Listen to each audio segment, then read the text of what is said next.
When I picked up the phone to ask my son Evan when his wedding would be, my daughter-in-law Brianna looked me straight in the eye and said with a cold smile, "Oh, we already got married yesterday. We only invited special people." Her words hit me like ice water down my spine. Special people. For 3 years, I'd paid their $500 rent every month, bought every stick of furniture in their apartment, and kept their fridge stocked when they had nothing to eat. Apparently, I wasn't one of the special ones. I'm glad you're here. If you're watching this video on Stories of Mom Donna, make sure to hit like, subscribe to the channel, and let me know where you're listening from. I stood frozen in the middle of my own living room, clutching the phone as if it weighed 100 pounds, watching my son avoid my eyes while Brianna lounged comfortably on the couch I'd paid for. The soft pink dress I had chosen for her wedding hung uselessly in my closet next to the new shoes and the illusion that I'd be part of the biggest day of my only child's life. I'd spent $200 on that dress, picturing how proud I'd look in Evan's wedding photos I'd never be in. For weeks, I had planned everything. I'd saved $1,000 as a wedding gift and even called my sister Karen in Boston to share the news. I'd scrubbed my house top to bottom, hoping they might stop by to celebrate after the ceremony. But it all crumbled in an instant with those 4 venomous words, "Only special people." Evan finally lifted his eyes and said, in a voice that sounded rehearsed, "Mom, it was just a small, private ceremony, just the 2 of us and a couple of witnesses." But I knew he was lying. I'd seen the pictures online. Brianna's parents standing proudly beside the happy couple, her siblings raising glasses of champagne, her elegant white gown that I'd unknowingly helped pay for with the $800 I'd given her the month before for personal expenses.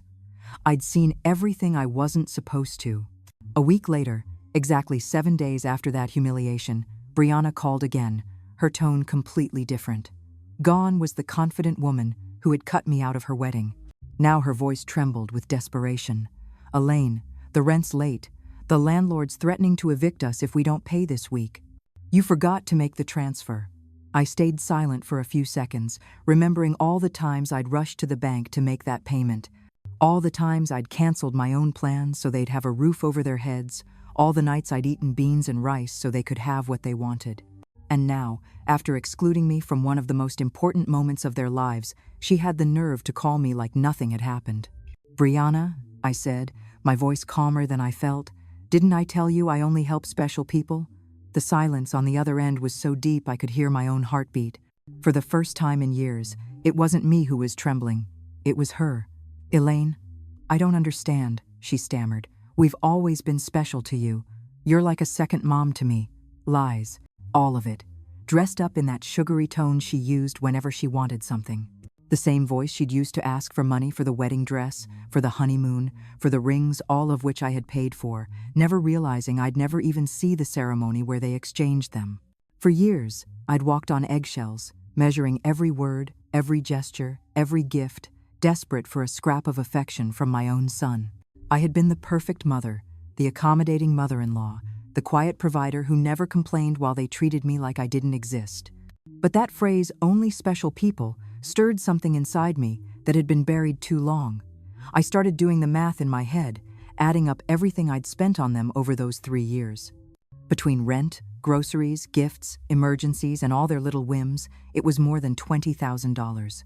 $20,000 pulled from my retirement, my savings, and the money my late husband had left me money meant to let me grow old in peace.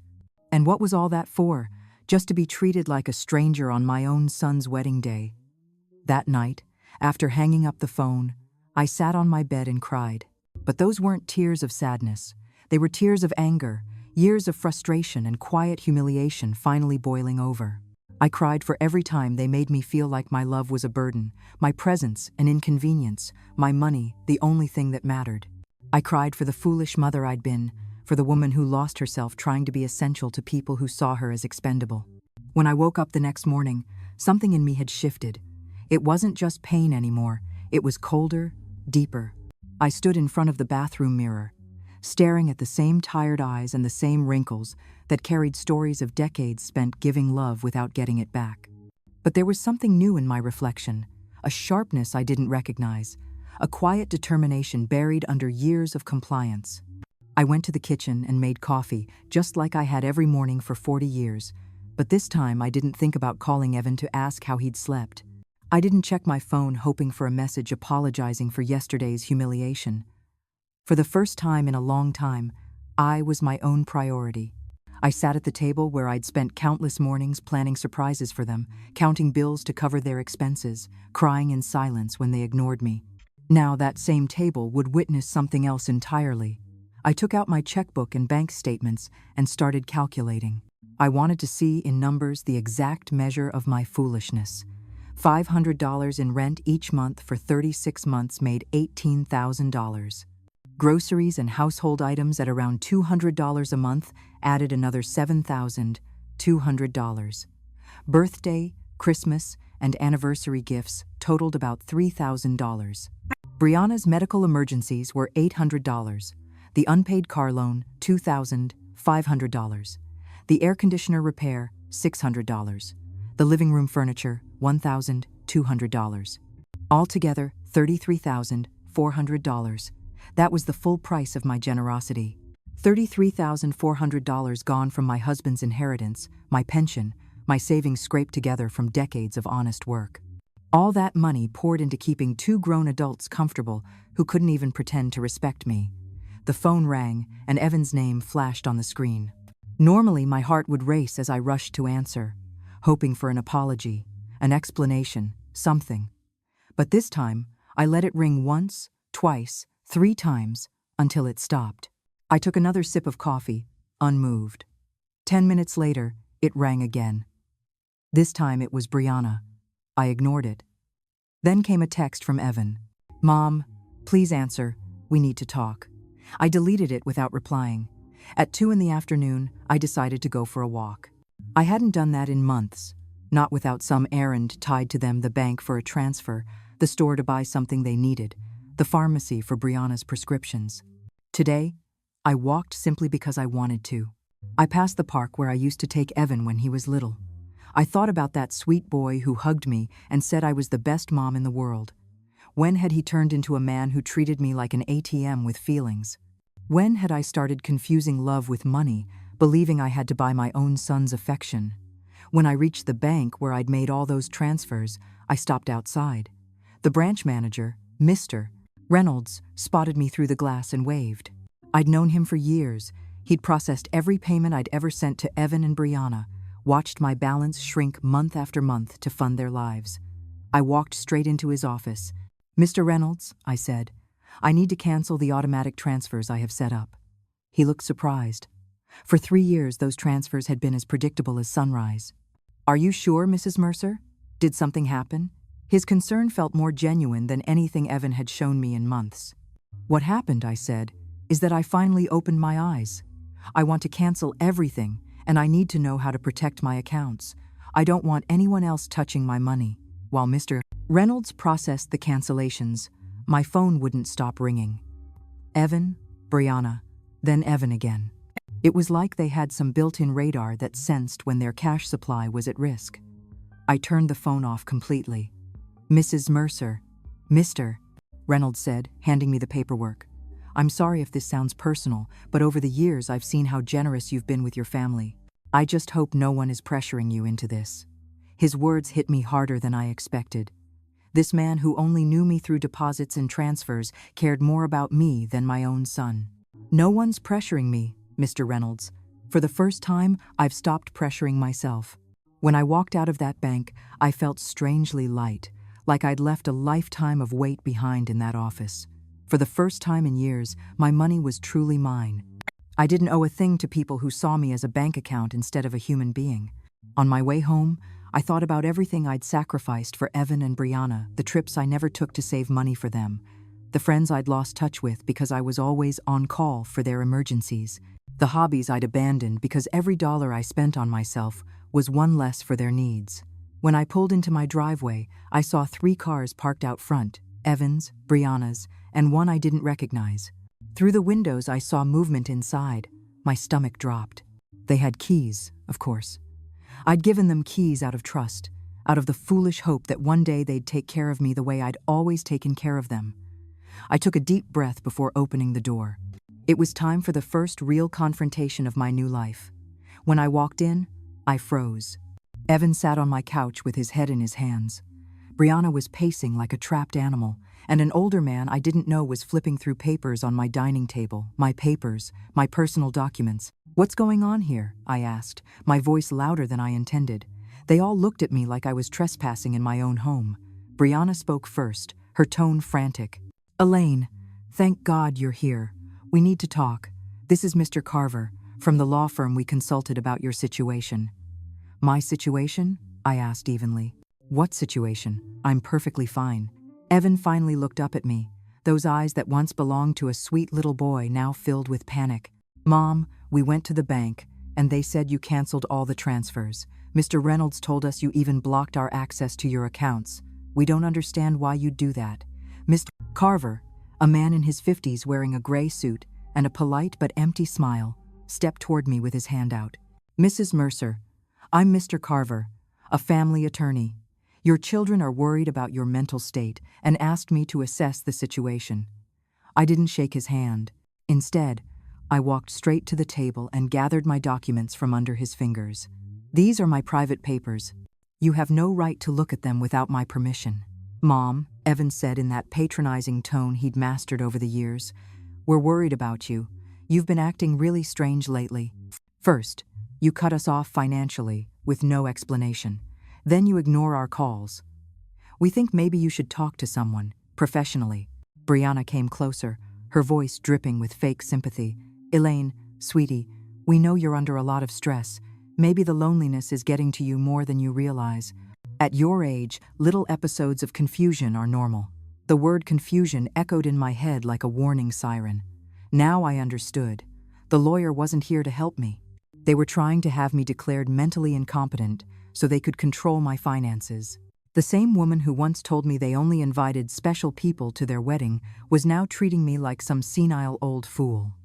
"I am not confused," I said, my voice cutting through the room. "I'm clearer than I've been in years, and you're going to leave my house right now." Mr. Carver cut in with that polished tone lawyers use when they want to sound calm and rational. "Mrs. Mercer, I understand this feels overwhelming, but your children have the right to step in if they believe your ability to make sound financial decisions is compromised. They've documented several concerning behaviors." Concerning behaviors. The laugh that escaped my throat was rough, almost sharp. "Like what? Deciding my money belongs to me? Choosing to stop funding the lives of two adults who treat me like garbage?" Brianna jumped up as if I'd slapped her. "We never treated you badly. You're part of our family. Everything you have will belong to us one day anyway. We're just speeding up the process." There it was, the ugly truth laid bare. In their minds, I was already gone, and they were simply cashing in early on their inheritance. It didn't matter if I had 70 years left or 70 days. To them, I was just a walking ATM that had started to malfunction. "Out," I said, pointing to the door. "All three of you, get out of my house." Evan stood up, his face twisted with that childish anger he used to show when things didn't go his way. "Mom, we can't just leave. We have bills to pay, the rent, the car, the credit card you co-signed for. You can't just cut us off overnight." "I can't?" My voice finally rose. "Who says I can't? For years I've paid rent for a place that wasn't mine. I filled a fridge in a home where I wasn't welcome. I've financed a lifestyle that never had room for me. Mr. Carver pulled a folder from his briefcase and laid it neatly on my table. "Mrs. Mercer, we've prepared some documents that could make this transition easier, a power of attorney that would let Evan and Brianna manage your finances more efficiently. It's only temporary, until you're feeling more stable." I picked up the folder and, without even glancing inside, tossed it straight into the trash. "The only transition happening here is yours out that door." Brianna started to cry, but they weren't tears of sorrow. They were tears of anger and disbelief. "You can't do this to us, Elaine. We were counting on you. We made plans based on your support. We bought things. We took on financial responsibilities because we knew we could count on you." "Responsibilities based on my money," I said. "Not on my well-being, not on my happiness, not on my company, just my money. And now that I've decided my money should finally serve my own life, suddenly I'm a confused old woman who needs legal guardianship." Evan stepped toward me, but I backed away. He wasn't the little boy who once ran to me after a nightmare. He was a 35-year-old man who saw his mother as an obstacle between himself and an easy life paid for by someone else. "Mom, we messed up," he said, trying to sound remorseful. "The wedding was a misunderstanding. Brianna was anxious. I was stressed. We can fix this if you just start being reasonable again." Reasonable. The word tasted bitter. Being reasonable meant continuing to bankroll their lives while being treated like a stranger. It meant pretending it didn't break my heart to be shut out of the most important day of my only son's life. Mr. Carver gathered his papers with the efficiency of someone used to rejection. "Mrs. Mercer, this isn't over. Your family has legal options. If you are indeed making irrational decisions due to mental health problems, a judge can determine that you need guardianship." His words hit me like a punch. That's when I realized this wasn't just some manipulative family visit. It was a real legal threat. They wanted to have me declared incompetent, unable to manage my own life. "Mr. Carver," I said, looking him straight in the eye, "I suggest you do your homework before you threaten a 71-year-old woman who has handled her finances flawlessly for 40 years, raised her son alone after her husband died, ran a household, worked honestly until retirement, and, until last week, supported 2 fully capable adults." Brianna stopped crying and looked at me with an icy glare that finally showed her true face. "This isn't over, Elaine. We have rights and lawyers too." "Perfect," I said. "Hire as many as you want with your own money, of course, because mine won't be funding your legal tantrums anymore." The 3 of them walked to the door with the wounded pride of people unaccustomed to hearing the word no. Before leaving, Evan turned to me. "Mom, this is going to end badly for you. You'll end up alone, with no one to take care of you when you really need it." "Evan," I said softly, with sadness but also with absolute clarity, "I'm already alone. The difference is, now it's by choice, not by your neglect." When I closed the door behind them, I stood in my living room, surrounded by the most beautiful silence I'd heard in years. It was the silence of freedom. That night, I couldn't sleep, not from sorrow or regret, but from the rush of taking back control of my life. I lay in bed, my mind sharp and awake, planning my next steps like a general preparing for battle. If Evan and Brianna wanted a fight, I'd give them one, but it would be a war fought with strategy, not emotion. By 6 a.m., I was up, dressed, and ready. My first stop was the office of attorney Mr. Wallace, a man I'd met years earlier while handling my husband's estate.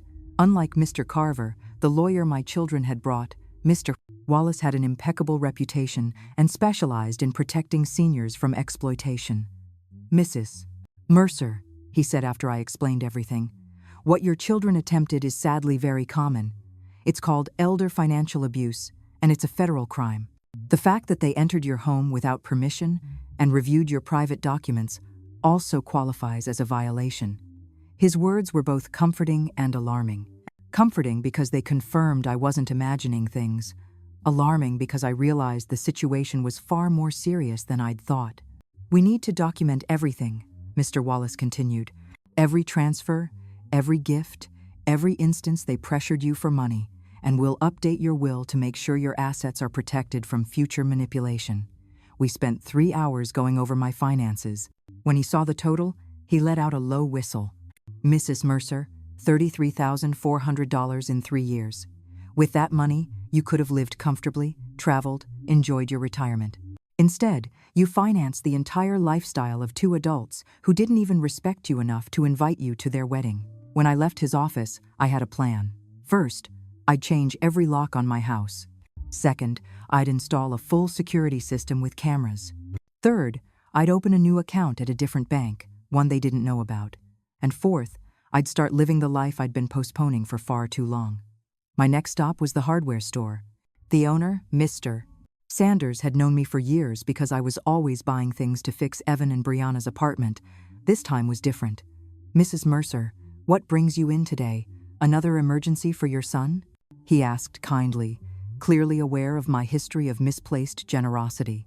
"No, Mr. Sanders. This time it's for my own house. I need to replace all the locks, and I want the best ones you've got." He looked surprised but didn't ask questions. While I was choosing the locks, his son, Jake, who installed security systems, came by. It felt like fate stepping in. "Jake," I said, I also need a complete set of surveillance cameras installed, the full package. Price doesn't matter. While they prepared everything for installation the next day, my phone rang. It was an unknown number. It was Brianna calling from someone else's phone, since I had blocked her number after the confrontation the day before. Elaine, it's Brianna. Please don't hang up. We need to talk like civilized adults. Go ahead, I said flatly. Listen, I know you're upset about the wedding. It was a mistake. Evan and I talked about it, and we want to make it up to you. How about we have a special dinner to celebrate our wedding with you? We can do it at your place, cook together like we used to. The manipulation in her voice was so obvious it almost made me laugh. Brianna, how much rent do you owe? The silence that followed told me I'd struck the right nerve. Well, it's 2 months, about $1,000 total. But that's not the only reason I'm calling, Elaine. We really miss you. Do you miss me or my money? I asked bluntly. Both, she said, surprisingly honest. Elaine, I won't lie to you. Yes, we need your financial help, but we love you too. You're important to us. If I'm so important, I said, why wasn't I important enough to be at your wedding? Why don't I ever get a call that isn't about money? When was the last time you called just to ask how I'm doing? Silence again. We both knew the answer. Never. Brianna, I'll only say this once. For 3 years, you've treated me like an ATM with emotions. You used me, you ignored me, you humiliated me, and finally, you insulted me in the cruelest way possible. Now that the money's gone, suddenly you remember you love me? Elaine, please? No, I interrupted. There is no please. You made your choice when you decided I wasn't special enough to be at your wedding. Now I'm making mine. I hung up and turned off my phone completely. I didn't want any interruptions on my day of freedom. That afternoon, I went to the beauty salon I hadn't visited in over a year. I'd always canceled my appointments because Evan or Brianna needed something urgent, or because the money I'd saved for myself somehow became their emergency. Mrs. Mercer, my favorite stylist, Denise, called out when she saw me. What a surprise. I thought you'd forgotten about us. I didn't forget you, Denise. I just forgot that I deserved a little care, too. I treated myself to everything, the cut, the color, the manicure, the pedicure. For the first time in years, I spent money on myself without feeling guilty. While Denise worked on my hair, she told me about her kids, her goals, her life. It felt refreshing to have a conversation that wasn't about Evan and Brianna's constant demands. You look amazing, Mrs. Mercer, she said when she finished. But more than that, you look free. Did something good happen? Yes, Denise, I said with a smile. I finally learned to say no. When I got home later that afternoon, I noticed a car parked in front of my house that I didn't recognize.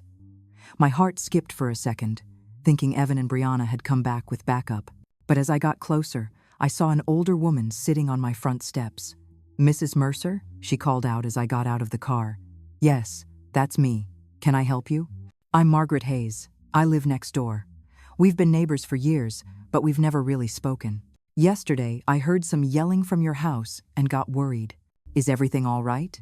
Her genuine concern touched me more than she could know. Here was a stranger showing more genuine care for me than my own son ever had. Come in, Mrs. Hayes. Let me make you some coffee, and I'll tell you a story you won't believe.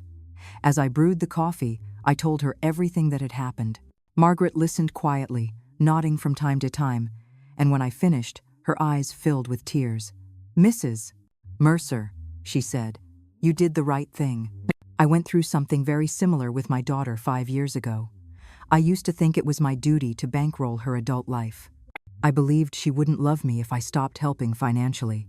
What happened? I asked. I cut off the money once I realized she only called when she needed something. At first it was awful. She threatened me, guilt-tripped me, tried to make me feel like a bad mother. But after 6 months, she called to genuinely apologize. Now we have a real relationship, one based on love, not money. Her words gave me hope and reassured me that I'd done the right thing. Do you think Evan and Brianna will ever understand? I asked. Maybe they will, maybe they won't, she said honestly. But that's not your burden anymore, Mrs. Mercer. Your only job now is to live your own life. That night, for the first time in 3 years, I went to bed without worrying about whether Evan and Brianna had money for rent, food, or whatever whim they were chasing. I went to bed thinking about myself, my plans, my future, and I slept better than I had in years. The next morning at 8 sharp, Jake and Mr. Sanders arrived to change the locks and install the new security system.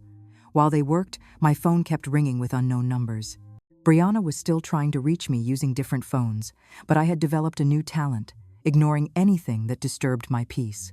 "Mrs. Mercer," Jake said as he adjusted one of the cameras, "this setup will give you total peace of mind.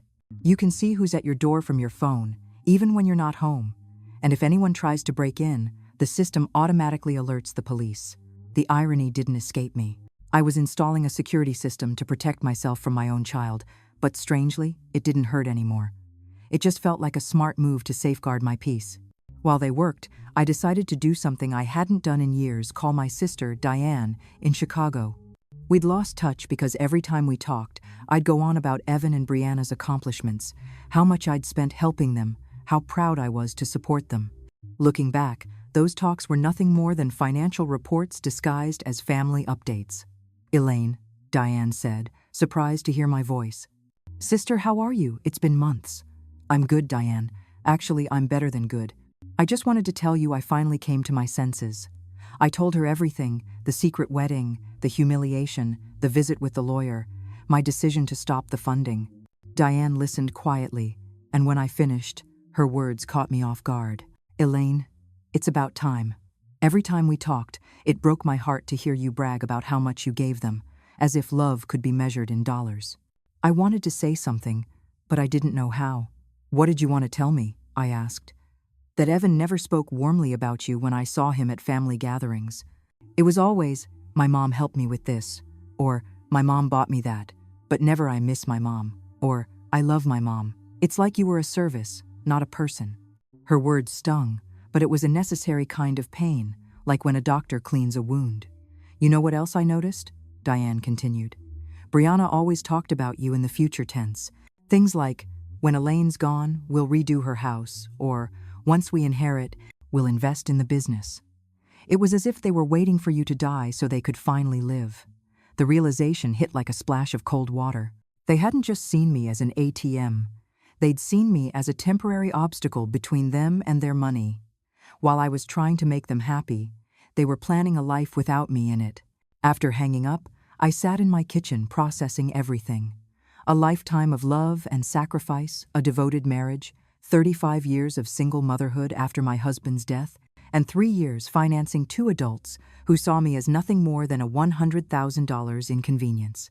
The doorbell rang, and on my new camera feed, I saw Margaret standing there holding a mug. I opened the door, and she handed me a fresh cup of coffee. "I thought you might want some company after everything you shared yesterday," she said with a kind smile I was beginning to cherish. We sat in my living room as she told me more about her own story. "My daughter used to say the same things yours did. 'You're like a second mom to me. We're special to you. Everything will be ours one day anyway.' Those are rehearsed lines, Mrs. Mercer. Straight out of the emotional manipulation playbook." "Do you think that playbook actually exists?" I asked with a faint smile. "Not officially," she said, laughing, "but they all seem to follow it. Chapter 1, make her feel indispensable. Chapter 2, create endless financial emergencies. Chapter 3, when she resists, question her sanity."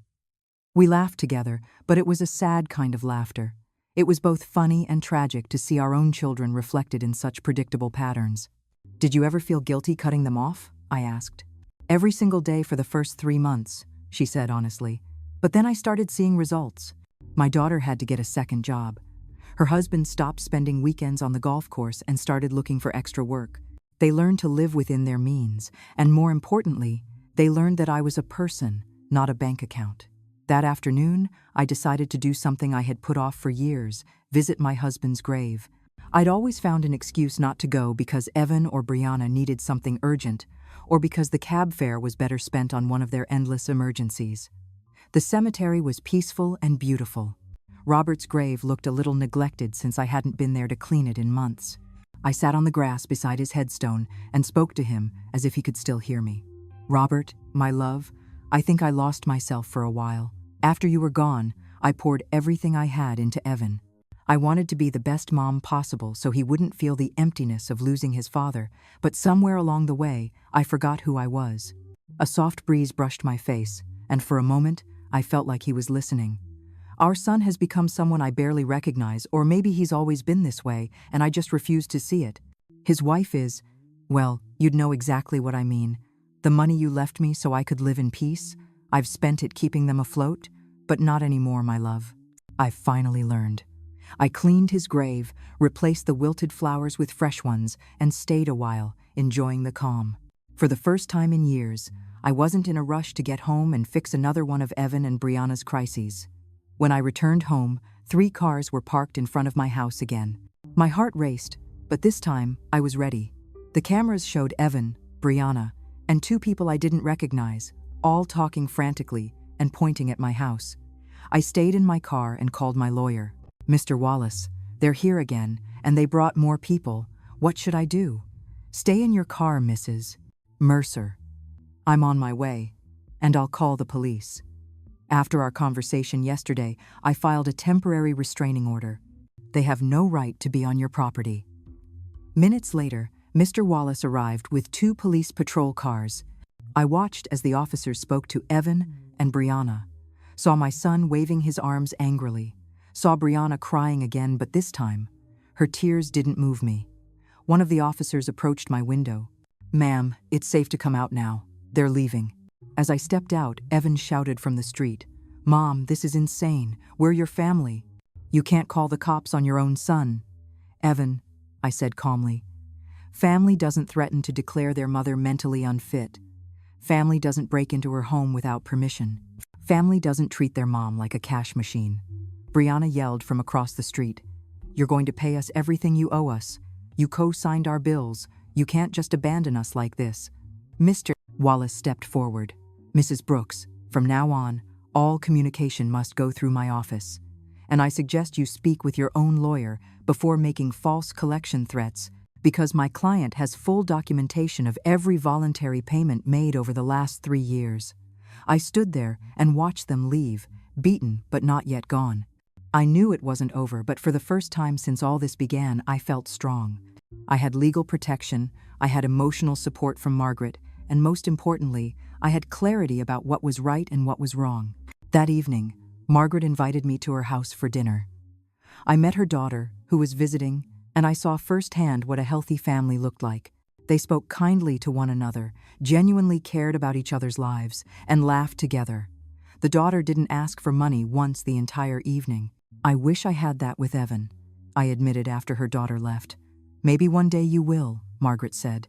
"But first, he has to learn that you're a human being who deserves respect, not just a paycheck." That night, for the first time in weeks, I went to bed with real hope for the future. The next few days were oddly calm. The cameras showed Evan and Brianna driving by my house several times a day, sometimes slowing down, sometimes parking for a while, but never getting out. It was like they were studying my schedule, waiting for the right moment to strike again. Mr. Wallace had told me to document every visit, so I kept a detailed log with dates and times. "Their persistence will work in our favor," he had said. "Every time they show up after being told not to, it strengthens our case for a permanent restraining order." On Friday morning, I was having breakfast when the doorbell rang. The cameras showed a well-dressed young woman holding a folder and smiling professionally. I didn't recognize her, but something about her demeanor told me this wasn't a friendly visit. "Good morning, Mrs. Elaine Mercer," she said when I opened the door. "I'm a social investigator from the Department of Senior Services. We've received a report that you might be in a high-risk situation, and I need to perform a wellness check." My stomach dropped. Evan and Brianna had taken it to another level. This wasn't just private threats anymore. They had gotten the government involved. "Can I see your ID?" I asked, keeping my voice steady. "Of course," she said, showing me an official badge that looked completely legitimate. "I'm social worker Mrs. Collins. May I come in to speak with you?" I let her inside, knowing that refusing would only make things worse for me. Mrs. Collins sat down in my living room and pulled a form from her folder. "Mrs. Mercer, we've received reports that you've made drastic changes to your financial behavior, cut off contact with your family, and displayed signs of paranoia by installing unnecessary security systems. We were also told that you've refused medical and legal assistance from your loved ones." Every word was crafted to make me sound like a delusional old woman. I instantly recognized Brianna's style in the wording.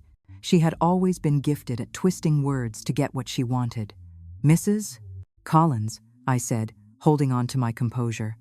"I'd like to call my attorney before answering any questions." "Ma'am, this isn't a legal interrogation," she replied. "It's just a wellness check. If you have nothing to hide, it shouldn't be a problem to speak with me."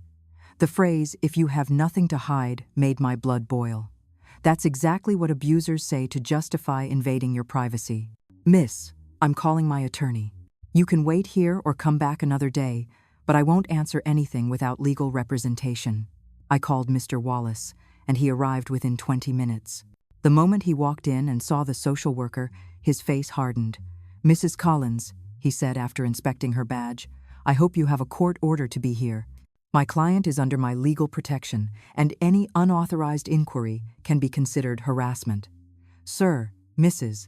Collins said, sounding less confident now, "we've received reports from concerned family members about the lady's well-being. It's our duty to look into it." "Which family?" Mr. Wallace asked sharply. "The same family that tried to trick her into signing a power of attorney without representation? The same family that entered her home without permission and went through her private documents? The same family that excluded her from major life events while living off her savings?" He opened his briefcase and placed a folder on the table. "Here's the documentation of the financial and emotional abuse my client endured. $33,400 withdrawn from her accounts in just 3 years. Repeated emotional manipulation and isolation. If anyone here deserves investigation, it's not my client." Mrs. Collins flipped through the papers, clearly uneasy. The story she had been told didn't match the reality in front of her. "Mrs. Mercer," she said finally, "can you explain why you suddenly stopped supporting your son financially?" "Because I finally realized they were using me," I said plainly. "Because I understood that to them. I wasn't a mother, I was a bank account.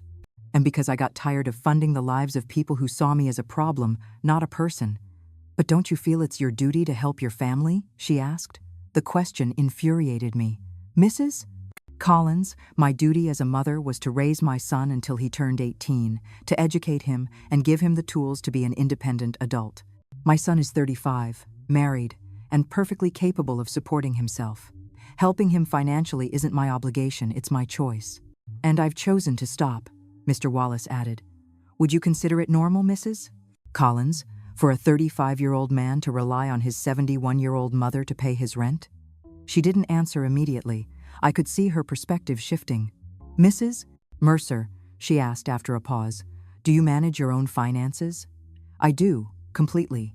I can show you my bank records, investments, and tax filings. Everything's up to date. Do you live independently?" "As you can see, my home is clean. I take care of myself. I drive. I have good relationships with my neighbors. Do you take any medication?" "Only vitamins and the occasional aspirin." "I'm in good health," Mr. Wallace added. "My client recently underwent a full medical evaluation as part of our legal preparation. She's in excellent mental and physical condition." Mrs. Collins closed her folder. "Mrs. Mercer, based on this conversation and the documentation I've reviewed, I see no reason to believe you're at risk or in need of intervention. I'll be closing this case." After she left, Mr. Wallace and I sat quietly for a while. "Elaine," he finally said, "this is going to keep escalating. Evan and Brianna are spending money they don't have to hire people who'll try to have you declared incompetent." "So they're desperate?" "Exactly. And desperate people can be dangerous. They could try to file for guardianship. It's expensive and hard to win, but if they find a sympathetic judge and a psychiatrist willing to back them, they might get temporary control." The thought chilled me. "They could take my money." "They can try," he said firmly. "But we have strong evidence that you're fully competent and that their motivation is greed, not concern." Later that day, I called Diane to vent. "Do you see how far they'll go for money?" she said after listening. "They're willing to burn family ties, throw away their reputation, spend money they don't have all for another shot at your bank account." Her words stayed with me. Evan and Brianna had finally shown their true colors. There was no going back, no chance of genuine reconciliation. To them, I had never really been a mother or a respected mother-in-law. I had only ever been money with a pulse. As painful as that realization was, it was also freeing. I no longer questioned whether I'd made the right choice or felt guilty for protecting myself. They had proven that my well-being mattered less to them than my bank account. That evening, Margaret came over with a surprise. She had brought some friends from her garden club to meet me. "Elaine," she said, "these are my friends Cynthia, who you already know from the salon, Maria, Carmen, and Elsie. We've all been through something similar with family members who took advantage of us." We spent the evening sharing stories. Maria had to set boundaries with a brother who constantly borrowed money. Carmen had cut off her daughter, who only showed up when she needed cash. Elsie had to rewrite her will after discovering her grandchildren viewed her as their future retirement fund. "What hurts the most," I admitted, "isn't losing the money, it's realizing the love I thought I had never existed." "Elaine," Elsie said gently, with the wisdom of 80 years, "real love can't be bought or sold. If you had to pay for it, it was never love." Her words soothed something deep inside me. She was right. I hadn't been loved, I'd been used. I hadn't been appreciated, I'd been convenient. "You know what I've realized?" I told them. "Being surrounded by people who don't love you feels lonelier than being truly alone. At least now, when I'm by myself, I'm in good company." Everyone laughed, and we raised our glasses to hard-earned wisdom. That night, after they left, I sat in my garden thinking. The stars looked brighter than ever, or maybe I was finally seeing them clearly. For the first time in my adult life, I was financially independent. No obligations, no dependencies, no one draining me dry. And instead of scaring me, it thrilled me. I could travel. I could renovate my house. I could buy something nice for myself. I could donate to causes that actually mattered. I could finally invest in my own future instead of funding someone else's entitlement. Freedom felt like hope, and for the first time in years, I wanted to plan for tomorrow. A month after the social worker's visit, I thought the worst was behind me. I had built a peaceful new routine. Mornings with coffee and the newspaper, afternoons in the garden, lunches with Margaret or one of my new friends, and quiet evenings painting again, a passion I'd abandoned long ago when I became Evan and Brianna's personal bank. But one Thursday morning, as I was painting flowers on my new easel, Mr. Wallace showed up at my door, his face grim. "Elaine, we need to talk," he said. "Evan and Brianna have filed a formal petition in family court to have you declared mentally incompetent. They're asking the court to appoint a guardian to manage your affairs." His words hit like a punch. I knew it could happen, but hearing it out loud made it real and terrifying. Does that mean they could take control of my money? If the judge rules you incapable, yes, they could name Evan as your guardian, giving him full control of your finances. I sank onto the couch, feeling the sharp sting of betrayal. My own son was trying to strip me of my autonomy. "Mr. Wallace, what evidence could they possibly have? You've seen yourself that I'm perfectly capable. They've submitted statements from 3 witnesses claiming you've been behaving erratically. They also included unpaid medical bills and records suggesting you've been hoarding medication." "That's a lie," I said, shocked. "I don't owe a single medical bill, and I certainly haven't hoarded anything." "I know," he said, "but they've created documents that look convincing. They even included a note from Dr. Lang, saying you refused to cooperate with a psychiatric exam, which they're twisting into proof of decline." The manipulation was breathtaking. They had turned my refusal to be exploited into evidence of instability. My instinct to protect myself had become their proof that I needed protection. "Who are the 3 witnesses?" I asked. "Mr. Wallace flipped through his papers. "Brianna, of course, a neighbor, Mr. Davis, and someone claiming to be your pharmacist, Mr. Green. Mr. Davis lived across the street, a bitter man who'd always complained when guests parked near his house. Mr. Green was indeed my pharmacist, but I couldn't imagine why he'd say anything against me. "I need to speak to Mr. Green," I told Mr. Wallace. "Something doesn't add up." We went to the pharmacy that afternoon. Mr. Green looked startled when he saw me walk in with my attorney. "Mrs. Mercer," he said nervously, "good to see you. How are you?" "Mr. Green," I said, "I was told you signed a statement saying I behave erratically with my prescriptions." His face turned bright red. "Mrs. Mercer, your daughter-in-law came in a few weeks ago asking about your medications. She said she was worried because you were acting strangely." "And what did you tell her?" I asked. "I told her the truth, that you only buy vitamins and the occasional aspirin, that you don't have any ongoing prescriptions, but she insisted that was proof you weren't taking proper care of yourself. Mr. Wallace cut in firmly. Mr. Green, did you actually sign a document? I asked. She brought a paper saying I was confirming that Mrs. Mercer had irregular medication purchases. I thought it was for her insurance or something like that. I had no idea it was for a lawsuit. My own pharmacist had been tricked into signing something he didn't understand. Brianna's manipulation had no limits. Mr. Green, I said firmly, I need you to write a statement explaining exactly what happened and clarifying that I have no medication issues. Of course, Mrs. Mercer. I'm so sorry about this, he said, clearly embarrassed. After leaving the pharmacy, we went straight to confront Mr. Davis. When we knocked, he opened the door with obvious irritation. What do you want? He barked. Mr. Davis, Mr. Wallace began, I understand you signed a statement regarding my client's behavior. That's right, Davis said flatly. That woman's lost her mind. She's been acting weird for weeks. Can you describe what you've actually seen? Sure. She's got cameras all over her place like she's in a war zone, random people coming by all the time, and she's been yelling at her family out on the street. I realized then that everything he said was true but twisted. The cameras were for my protection. The strangers were my friends. The yelling was me defending my home from Evan and Brianna's invasions. Mr. Davis, I said, do you even know why I installed those cameras? No, and I don't care, he snapped. To protect myself from my son and daughter-in-law, who broke into my home without permission and threatened me. That's exactly what a crazy person would say, he muttered. There was no reasoning with him. His opinion was built on gossip and malice. That evening, Mr. Wallace and I sat down to plan my defense. Elaine, he said, we need our own psychiatric evaluation. I have a colleague, Dr. Moore, who's an expert in assessing mental capacity. She can officially confirm that you're completely competent. What if Evan and Brianna bribe the judge? What if none of this matters? Elaine, the system isn't perfect, but it's not completely broken either. We have solid evidence, you're sound of mind, and their motive is greed. We'll fight this. The next morning, I met Dr. Moore. She was in her 50s, sharp but kind. Mrs. Mercer, she said, I'm going to ask you a few questions and run some cognitive tests to evaluate your mental function. Take your time. For 2 hours, she tested my memory, reasoning, understanding of finances, and emotional stability. I solved logic problems and explained my decision-making process. When we finished, she smiled. Mrs. Mercer, your results are well above average for your age. You're not only mentally competent, you're exceptional.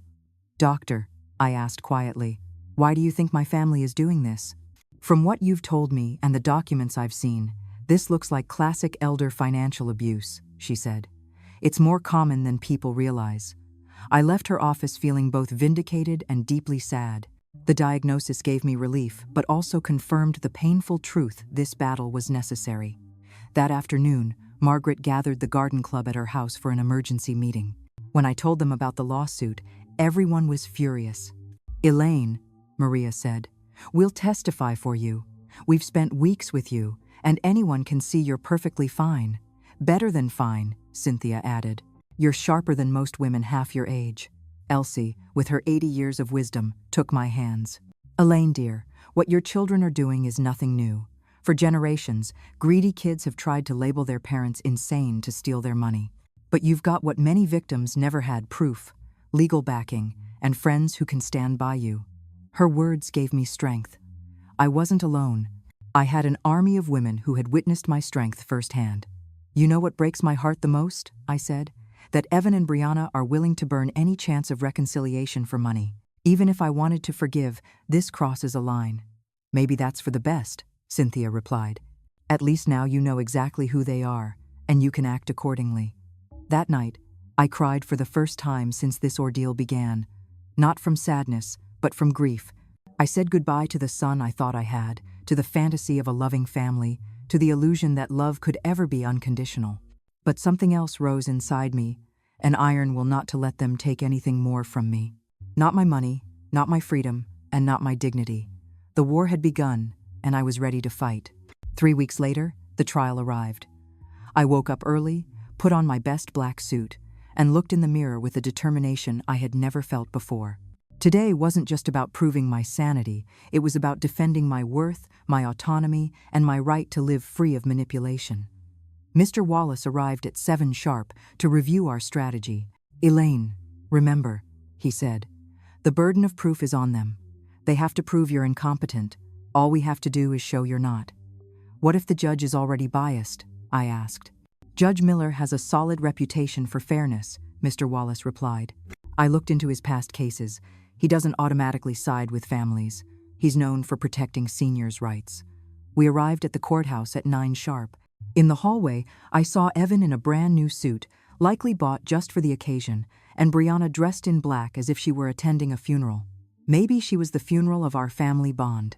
When our eyes met, Evan looked away, but Brianna met my gaze with a cold, calculated stare that made it clear this wasn't personal to her. It was business. Their attorney was a seasoned man, polished and confident, the kind who'd clearly won plenty of cases like this before. When he began his opening statement, his strategy was obvious: to paint me as a confused old woman who'd fallen under the influence of manipulative outsiders. "Your Honor," he began solemnly, "Mrs. Elaine Mercer has shown a clear mental decline in recent months. She abruptly cut off financial support to her family without reason. She's installed unnecessary security systems out of paranoia and isolated herself from her loved ones under the influence of neighbors and attorneys who are exploiting her vulnerability." Every word was calculated to twist my saisons and to for you in a 724. Independence into instability, and my boundaries into madness. Then they called their witnesses. Brianna went first, and her performance could have won an Oscar. She wept as she described how I'd supposedly changed, how I'd become paranoid and hostile, how I'd pushed away the family that loved me. "Your Honor," she said in a trembling voice, "Elaine has always been like a second mother to me. Watching her mental decline has been heartbreaking. We just want her to get the help she needs." Lies wrapped in pretty tears. When Mr. Wallace cross-examined her, the cracks began to show. "Mrs. Mercer," he asked, "when was the last time you called my client without asking for money?" Brianna hesitated. "Well, we talked about lots of things." "A specific date, please?" "I don't recall the exact date." "Is it true that you and your husband were married without inviting my client?" "It was a very small ceremony," she said quickly. "And when my client asked about it, didn't you tell her you only invited special people?" Brianna's face flushed red. "Those words were taken out of context." "And what would be the right context," he pressed, "for telling your mother-in-law she isn't special?" She had no answer. Next, Evan took the stand.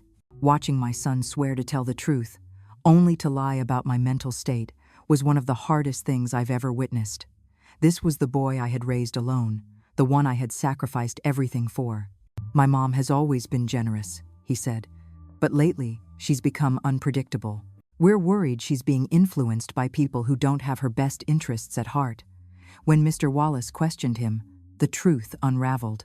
"Miss Mercer, how much money have you received from your mother in the past 3 years?" "I don't know the exact number. Does $33,400 sound about right?" "Maybe."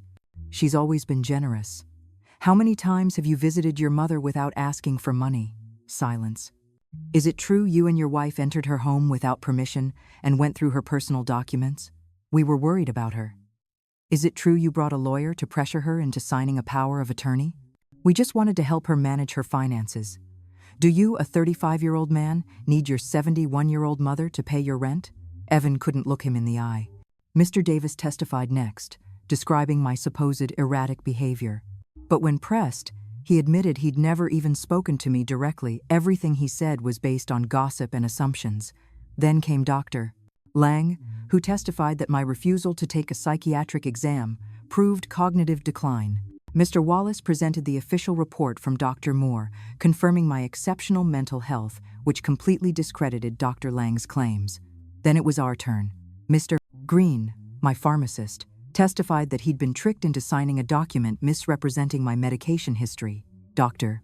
Moore presented my flawless cognitive test results, confirming that I was of sound mind. Mr. Summers, the hardware store owner, testified that I had handled all my transactions rationally and responsibly. Margaret and my friends from the garden club spoke about my mental clarity, confidence, and emotional stability. Finally, it was my turn. I stood, walked to the witness stand, and felt the full weight of my 71 years, years of struggle, wisdom, and survival. Mr. Wallace guided me gently through my story.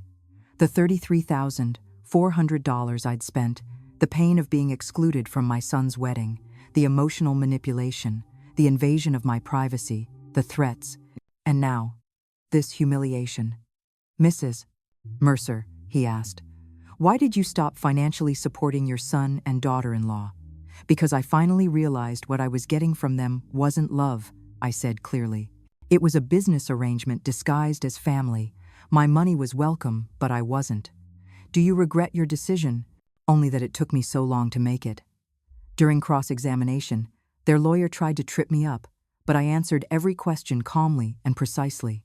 When he implied that my new friends were manipulating me, I looked him straight in the eye. For the first time in years, I said, I have relationships built on respect, not dependence. In his closing argument, Evan's lawyer insisted I was a victim of outside influence. Mr. Wallace's rebuttal hit like a hammer. Your Honor, what we've witnessed here isn't the case of an unstable old woman. It's the story of a woman who finally found the courage to free herself from years of financial and emotional abuse. The plaintiffs have offered no legitimate medical proof of incompetence. What they've shown instead is resentment, because the person they once treated as their personal bank account has chosen to take control of her own life and resources. Judge Miller stepped out to deliberate, and the 2 hours that followed felt like 2 years. When he returned, his face was firm but clear. After reviewing all the evidence, he began, "It is the court's conclusion that Mrs. Elaine Mercer is fully in possession of her mental faculties. Professional evaluations confirm her excellent cognitive health. Her financial choices, though inconvenient for her family, are entirely rational and well within her rights." My heart began to pound. Furthermore, the judge continued, the court finds this lawsuit appears motivated by financial interest rather than genuine concern for Mrs. Mercer's welfare. The petition for guardianship is hereby denied in full. I had won, not just the case, but my freedom, my dignity, and the right to live without being exploited by those who claim to love me. As we walked out of the courthouse, I saw Evan and Brianna arguing with their lawyer. Brianna shot me a look filled with hatred before storming off. Evan glanced at me one last time, and for a split second, there was something that looked like regret, but it was far too late. That night, Margaret hosted a small celebration at my house with all our friends. We raised our glasses to justice, to freedom, and to the unbreakable bond of women who lift each other up. "Elaine," Elsie said, "today you didn't just win a trial, you took your life back." She was right. For the first time in decades, my future belonged entirely to me. I could travel, create, love, and live without fear or guilt. 3 months later, I sold my house and moved into a beautiful apartment downtown. I donated half my savings to organizations that defend seniors from family exploitation, and with the rest, I finally started living. I traveled across Europe, enrolled in art classes, and volunteered in community programs. I never heard from Evan or Brianna again, though word eventually reached me that they'd moved into a smaller apartment and that Brianna had found a job for the first time in years. Maybe hardship would teach them what my generosity never could: the value of honest work and independence. Some nights, when I sit on my balcony and look at the stars, I think about the woman I used to be a year ago. Frightened, manipulated, convinced she had to buy love. That woman is gone. In her place stands someone who finally understands a simple truth: real love isn't for sale, and freedom is always worth the price. My name is Elaine Mercer. I'm 72 years old, and I've learned that the most important person I'll ever need to protect and love is myself. If my story resonated with you, consider supporting me so I can keep sharing more stories like this on Stories of Mom Donna. Thank you for listening. And tell me, what would you have done in my place? I'd love to hear your thoughts in the comments. Let me know where you discovered this story. And for more real-life stories like mine, don't forget to like the video and subscribe to Stories of Mom Donna.